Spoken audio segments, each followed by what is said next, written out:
Hello everyone, Sangeeta's লেসনে সবাইকে স্বাগত। আজ আমরা তৃতীয় শ্রেণীর সাথী গদ্যাংশের এক দাগের প্রশ্ন উত্তর নিয়ে আলোচনা করব।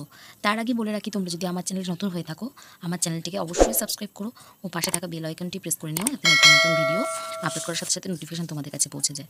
চলো দেখে নিই আজকের প্রশ্ন উত্তরগুলি কী কী রয়েছে। প্রথম প্রশ্নতে রয়েছে, তাল গাছ কোথায় একলা বাড়লো? উত্তর হবে, তাল গাছ তেপান্তরের মাঠে একলা বাড়লো। 2 নম্বর প্রশ্নতে রয়েছে, ঘন নীল ছায়ার মতো কাদের দেখা যায়? উত্তর হবে, দূরে দূরে মাঠ ঘেরা বনের লতা পাতাকে ঘন নীল ছায়ার মতো দেখা যায়। 3 দাগে রয়েছে, মাঠের চেয়ে বড় কে? মাঠের চেয়ে বড় আকাশ। 4 নম্বর প্রশ্নতে রয়েছে, হাওয়ার সঙ্গে কে আসে? উত্তরে হবে, হাওয়ার সঙ্গে আসে তার সাথী ফুলের গন্ধ। নেক্সট দাগে রয়েছে ঝড়ের সঙ্গে কে কে আসে? উত্তরে হবে, ঝড়ের সঙ্গে আসে আঁধি আর বৃষ্টি। 6 নম্বর প্রশ্নতে রয়েছে যে শরতের মেঘের সাথীকে?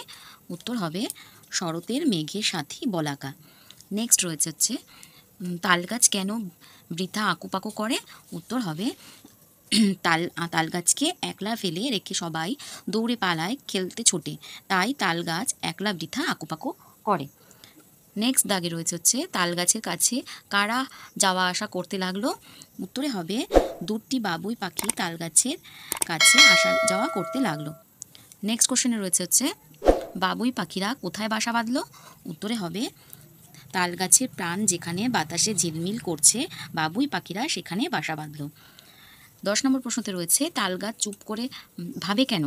উত্তর হবে, একদিন খেলাঘর ছেড়ে ছোট ছোট পাখি একে একে উড়ে যায় তাল গাছকে আবার নিঃসঙ্গ করে রেখে, তাই তাল গাছ চুপ করে ভাবে। আজকের ভিডিওটি এই পর্যন্ত, দেখা হবে নেক্সট ভিডিওতে।